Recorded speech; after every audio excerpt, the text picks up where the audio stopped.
Welcome to V2T IELTS Listening Forecast. In this test, you will practice a full IELTS listening forecast with audio, subtitle, and answers designed in the Cambridge exam style. The test includes Part 1 to Part 4, just like the real IELTS exam. Get ready, focus carefully, and good luck with your practice.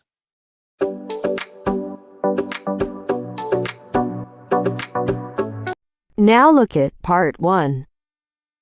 Part 1. What have you been up to? I've just been to a tutorial. Weren't you two supposed to attend? Yes, we were. First, you have some time to look at questions 1 to 4.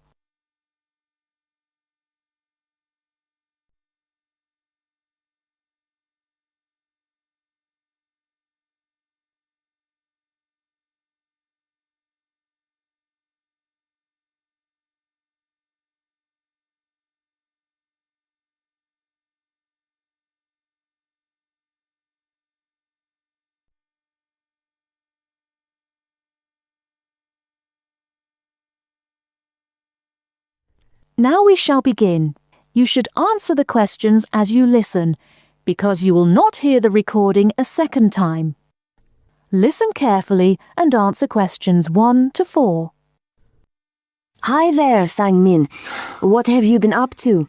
I've just been to a tutorial. Weren't you two supposed to attend? Yes, we were. But I had an essay to finish and Julianne offered to help. Did we miss much? Well, I thought it was quite interesting. It was all about spending habits among undergraduates.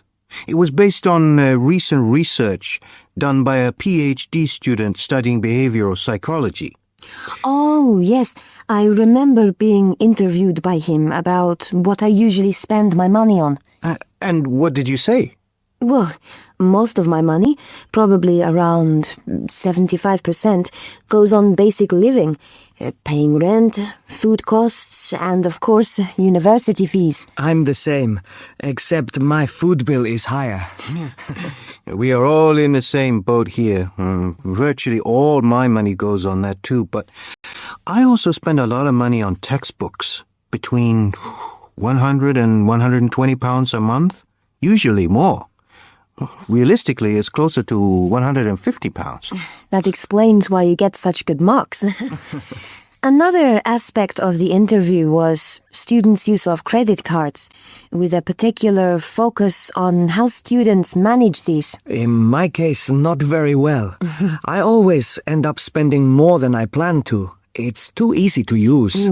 Surely that must be the point. That students are given credit cards too easily before they've learned how to use them. And the number of credit cards some students get, it's frightening. The average is about 3 cards. Not only cards, students need to learn how to manage money too. And this is what the interviews meant to find out. By comparing and contrasting all the data, the root causes of student spending could be highlighted. And the effects this has on students, I'd imagine, would be more negative than positive. Perhaps, but this was the other part of what the student was trying to achieve. You also need to study the effects to find answers. Before you hear the rest of the conversation, you have some time to look at questions 5 to 10.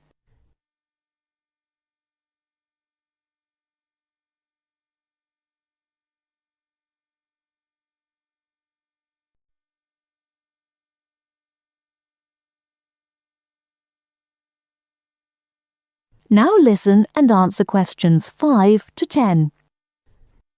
But I think it all goes back to how we were taught to manage money when we were children. That's true. Our behavior now is closely related to the childhood environment and what we learned from that. But how far back should we go?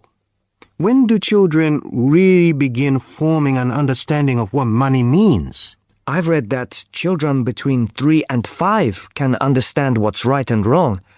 That's when they can learn concepts like sharing.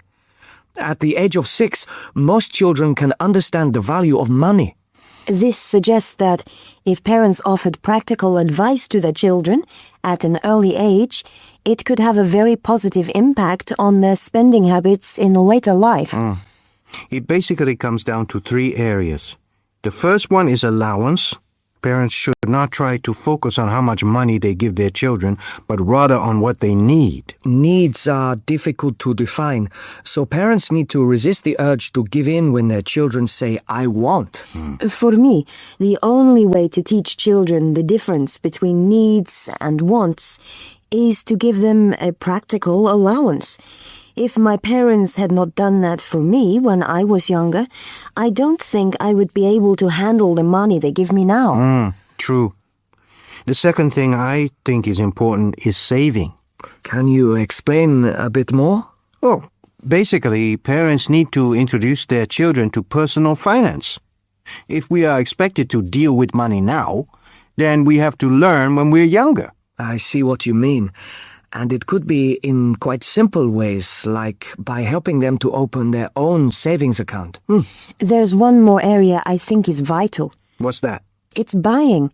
We spend excessively on credit cards because we don't know how to control money.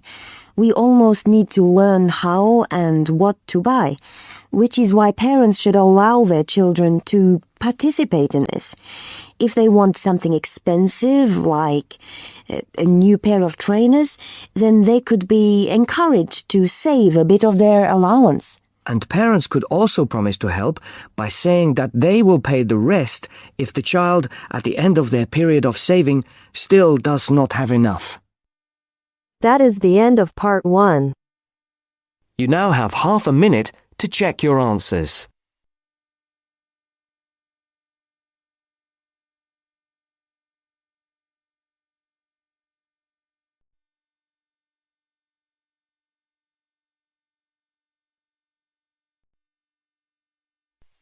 Now turns to part 2.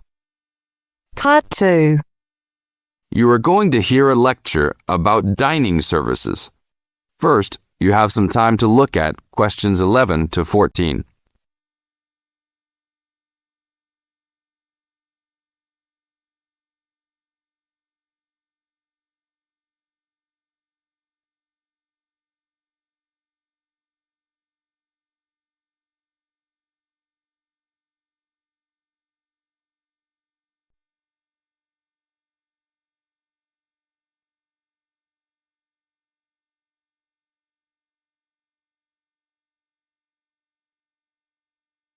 Now listen to the tape and answer questions 11 to 14.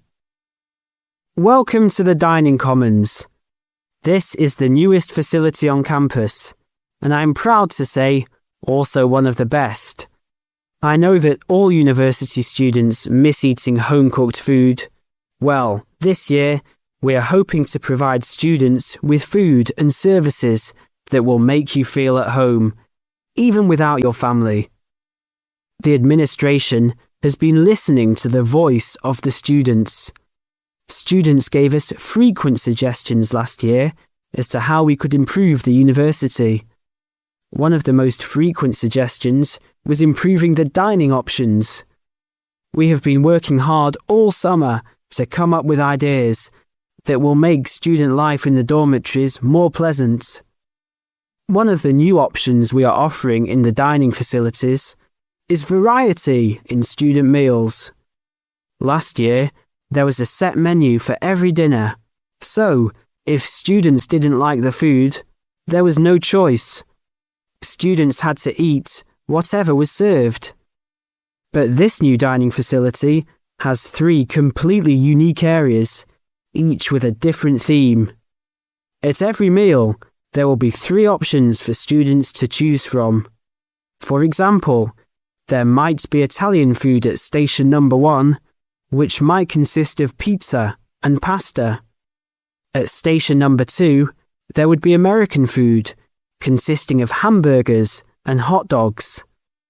At station number 3, there could be vegetarian soups and salads, accommodating all the vegetarians. We hope that with the greater selection of food, all students will find something to their liking. Now look at questions 15 to 20.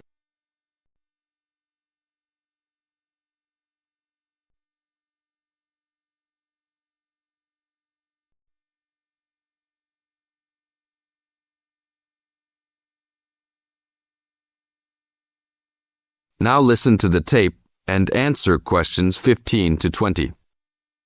Not only will students have more options, the food will also be better. Each section of the facility will have a head chef.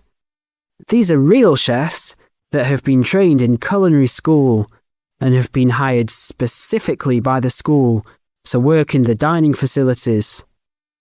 All of the chefs have a speciality. The school is hoping that these chefs will prepare better tasting and more nutritious food. Every student will be able to make suggestions and also give their input as to which menus taste better. Last year, many students complained that the dining facilities didn't have very convenient hours. This year, we hope to change that. We will open for breakfast at 6 a.m. to accommodate all the early risers. In the evenings, we will open until midnight for all the students that like to go for a late night snack. The afternoons will still remain closed, but we will have a student store open that will provide all students with drinks and fruit. The student store will be open every day from 2 p.m. to 5 p.m. Every student that has paid full tuition and dormitory fees has already paid for their dining facility fees. Students can eat at any time and in any amount for free. If you are a student that does not live in a dormitory, you can still purchase a dining facility card. This card will entitle you to the full services of the dining facility. This card is available only for students and is not open to the general public. If you are not a student and wish to dine here, you must purchase meals at the door. There are a few rules to follow. Even though we do not limit the amount of food that can be taken, we do not want students to waste food. Please do not take more than you can eat. Also, every student must clean his or her own trays and plates. We will provide plates and trays for student use, but please do not abuse these items. Please do not leave your plates on the tables. Your parents are not here to clean up after you anymore, so I hope all students will be responsible. Thank you for your attention and enjoy the upcoming year. That is the end of part 2. You now have half a minute to check your answers.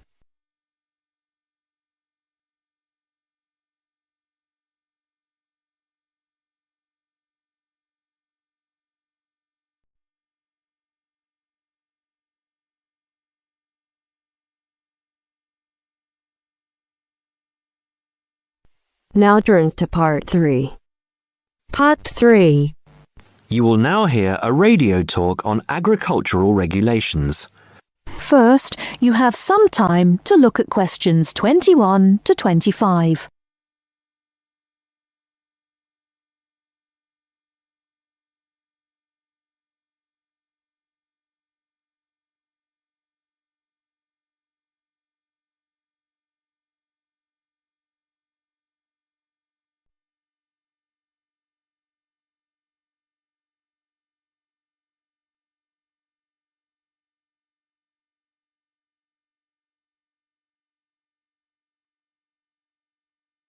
Now listen carefully and answer questions 21 to 25.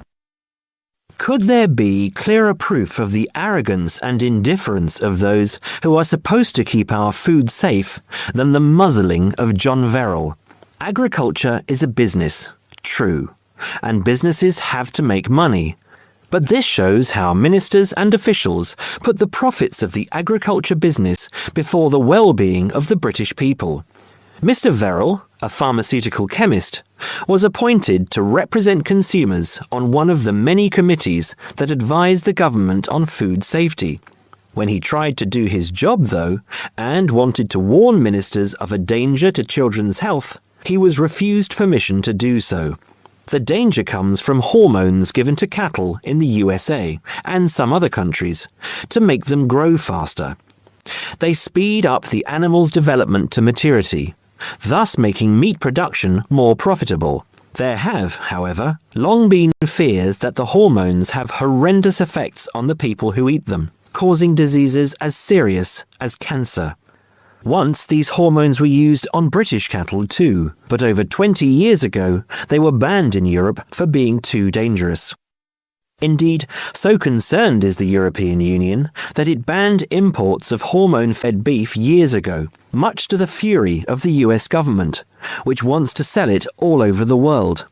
Several years ago, the USA and Canada asked the World Trade Organization to declare the ban illegal and to punish Europe for failing to lift it. The WTO, with its long record of refusing to let environmental or safety concerns interfere with trade, agreed, imposing fines of more than $120 million a year on the EU for its refusal to back down. The British government now backs the Americans, claiming that there is no proof that hormone-fed beef does any harm. This is where Mr. Verrill comes in. He is very angry with the government, especially as their claim comes out just after a Danish study shows that growth hormones are 200 times more dangerous than was previously thought. Worried by these findings, Mr. Verrill spoke to government representatives, who did nothing. Before you hear the rest of the talk, you have some time to look at questions 26 to 30.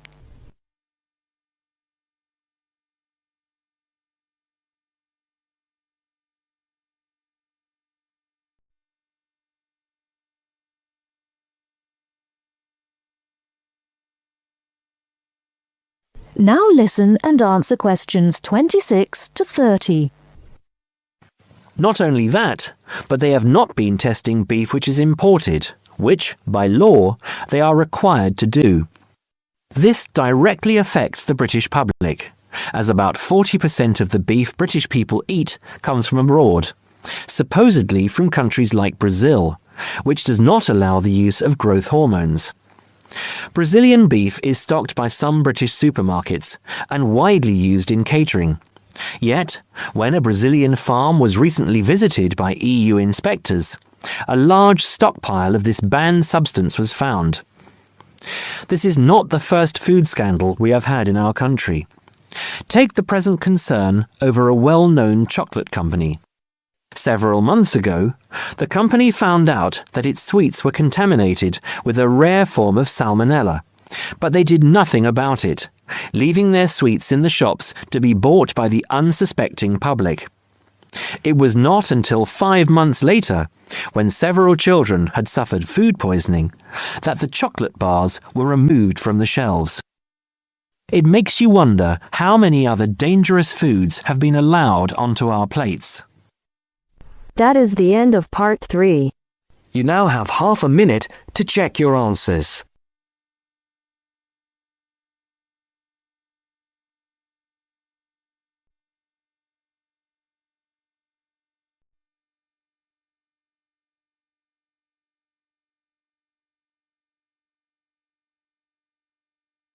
Now turns to part 4. Part 4. In this section, you'll hear a lecture on coral reef. First, you have some time to read questions 31 to 40.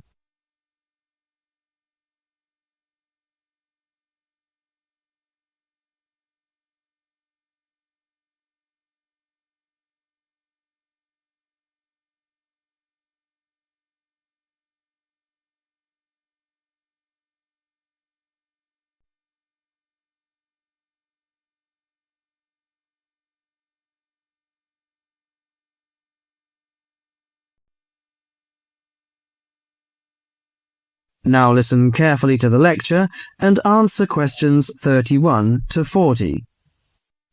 Do you fancy diving in the wonderful world of coral reefs, green sponges, colourful fish and red crabs? It is a rich garden beneath the waves. But how much do you know about the corals? Are they animals or plants? What are the threats to coral reefs? Today, Mr. Tim Harford, Executive Director of the Coral Reef Alliance, is going to introduce the facts about coral reefs.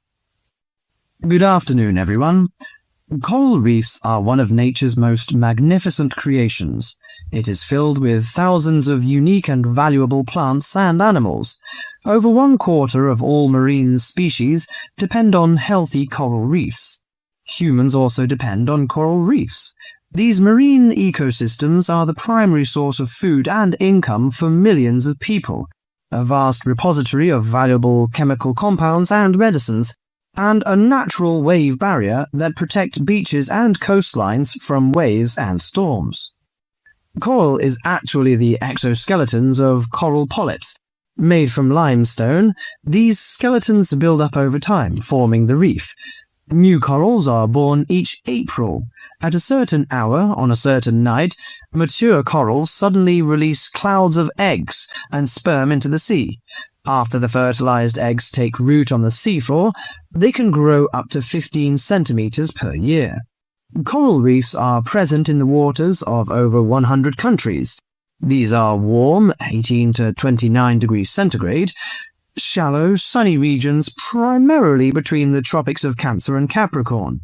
Only clear, warm salt water can support a coral reef. And because sunlight is crucial to the reef's survival, the water must also be shallow. The algae that grow on coral provide much of the coral's food. In deeper water, algae cannot get the sunlight they need to grow. Most coral reefs are in the tropics because natural conditions there are perfect. In their modern form, coral reefs have thrived on Earth for over 50 million years. In recent years, however, more than 11% of the world's reefs have been lost, with another 16% severely damaged during the El Niño event in 1998. Up to 32% of coral reefs may be destroyed by human activities in the next 30 years if we do not take action now. Corals and coral reefs are extremely sensitive. Slight changes in the reef environment may have detrimental effects on the health of entire coral colonies. These changes may be due to a variety of factors. One of the greatest threats to coral reefs is human expansion or development. As human population increases, so does the harvest of resources from the sea. Due to overfishing, reef fish populations have been greatly decreased in some areas of the world. The removal of large numbers of reef fish has caused the coral reef ecosystems to become unbalanced. As we know, corals are also very popular as decorations. A large amount of the most healthy corals are selected by commercial collectors. They sell the corals to souvenir shops, where a large number of tourists wait to purchase them as decorations or souvenirs. Coral reefs also receive much damage from both commercial and private vessels. The leakage of fuels into the water and the occurrence of spills by large tankers are extremely damaging to local corals. Although much of the coral reef's degradation is directly blamed on human impact, there are several natural disturbances which cause significant damage to coral reefs. The most recognized of these events are hurricanes or typhoons, which bring powerful waves to the tropics. These storm waves cause large corals to break apart and scatter fragments about the reefs. Home to a diverse community of creatures, coral reefs are underwater treasure chests of color and activity. Predators and prey swim and crawl among the coral in nature's never-ending dance of life and death. This lively, fascinating world beneath the waves is just waiting to be explored. That is the end of part 4. You now have half a minute to check your answers.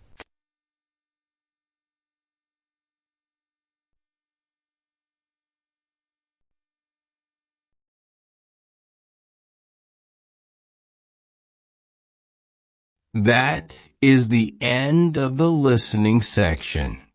You now have 2 minutes to review your answers before the test automatically moves on to the next section.